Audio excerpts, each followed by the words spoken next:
Question. Your research shows that you have quite an interest in liberal intergovernmentalism and liberal theories of IR.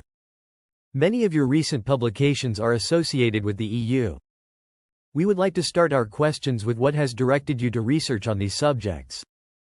Could you please share a couple of memories or events that led you to this path? Andrew Moravcsik, 3 things. First, my father was a Hungarian immigrant to the United States from an intellectual family. So I have always had a cultural and social affinity with Europe, as my writing on opera also suggests. Second, when I went to Europe in the late 1980s, intending to research a dissertation on high-technology cooperation in the aircraft and weapons industry, I had the good fortune to notice that the EU was renewing itself with the Single Market Program. And I found this much more interesting than aircraft. Scholarly life is about following your passions, and I jumped to this topic and had the good fortune to be in at the beginning of the EU's renaissance.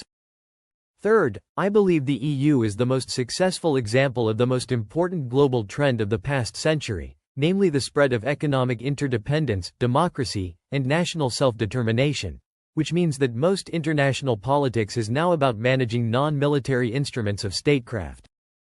This is the distinctly liberal type of politics, in which preferences and interdependence matter most.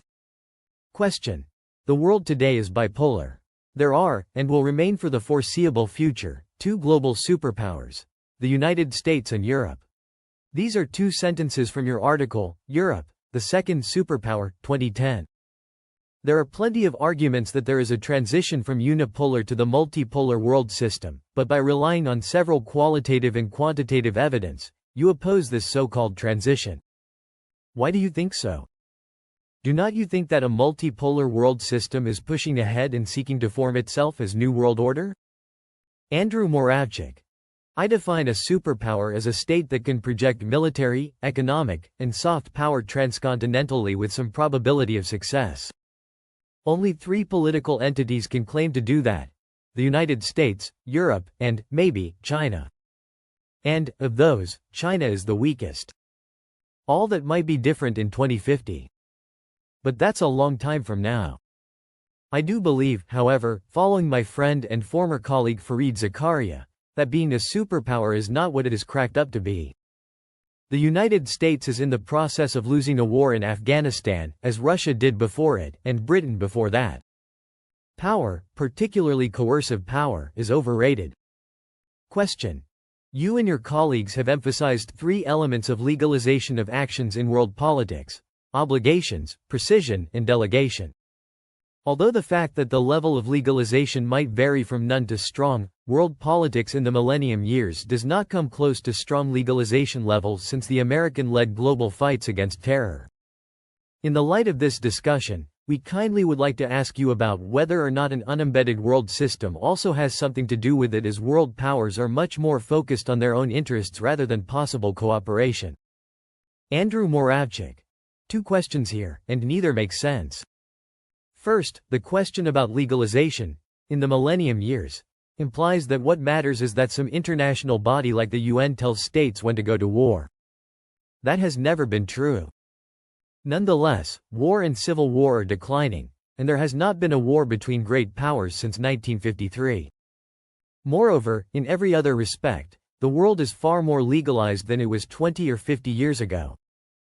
Just about everything states and their citizens do internationally is now legally embedded: trade, invest, travel, pollute, send data, disarm, even impose sanctions, migrate, and wage war.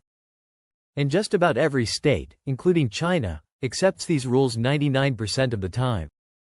Second, one cannot ask why states focus on their own interests instead of possible cooperation. An elementary error in IR theory, 50 years out of date, because it implies cooperation is altruistic or idealistic. That dichotomy was misleading when E. H. Carr and Hans Morgenthau introduced it in the 1930s and 1940s, and it is even more misleading now.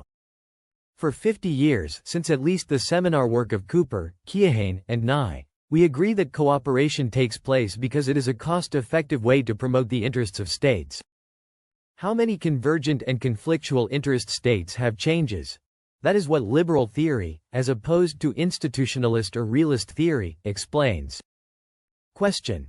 As you are aware, populist movements and dominant identities in almost all nations are politically getting stronger. Would you agree with the argument that there is a domestic identity-centered conflict that will prevail in the near future? Will the integrated governance of the EU be able to survive from these internal political dynamics? Andrew Moravcsik. First question. No, I do not. Populism is more bark than bite, as I have written in recent papers. The optimal policy for the political interests of someone like Viktor Orban in Hungary is to talk loudly and do almost nothing internationally or anti-European, which is exactly what he does. And in most countries, populists are way too weak to ever have a serious impact on any policy except migration, a policy on which, quietly, most populists and non-populists agree. Brexit is the only serious threat.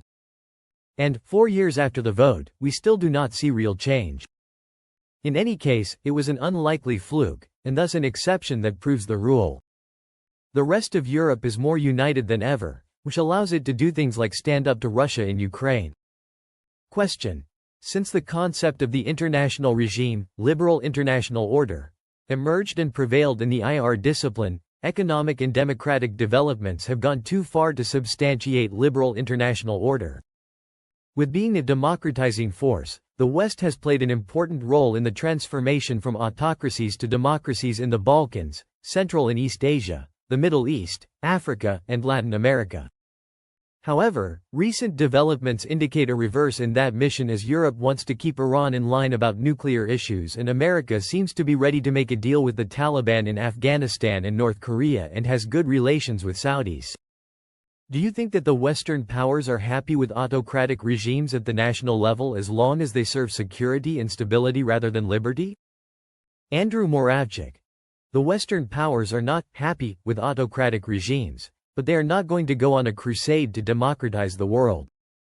To think they will, would be to misunderstand liberal IR theory.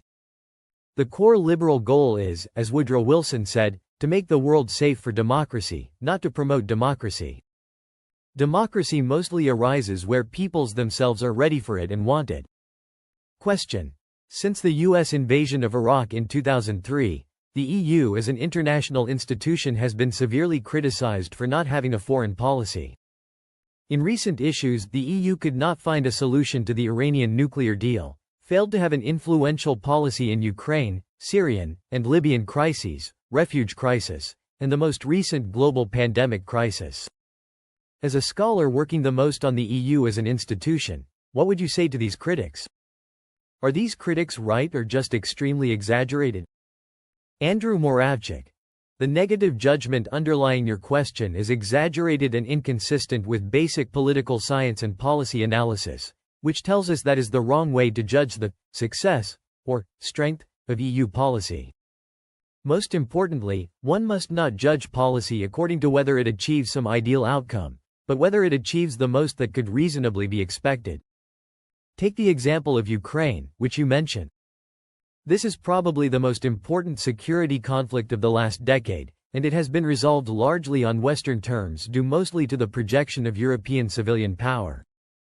By any standards, the overall result of the Ukraine crisis is an extraordinary success for Europe and the West, and it takes place in an area of traditional territorial conflict.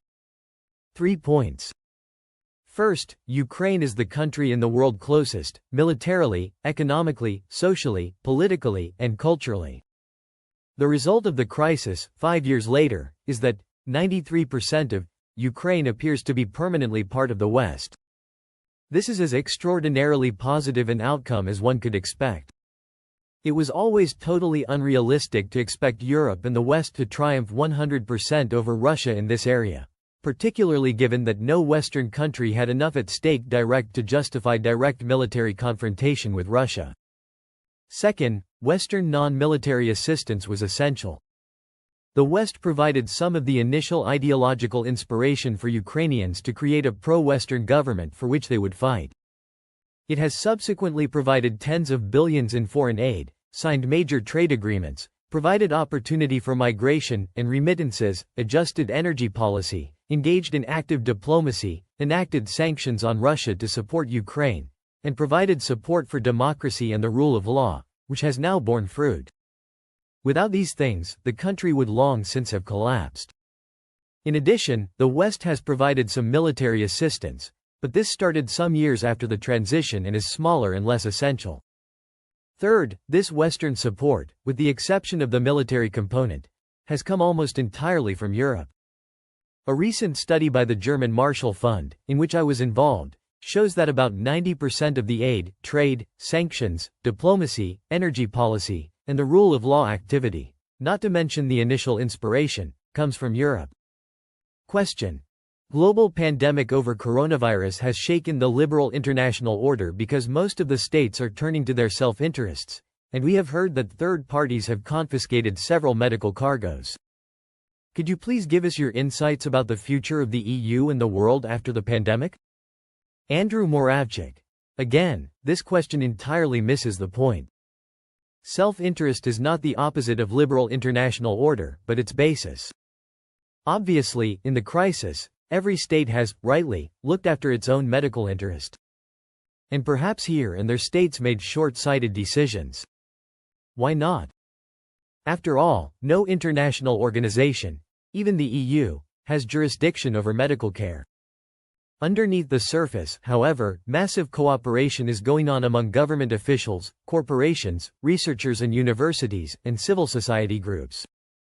Question.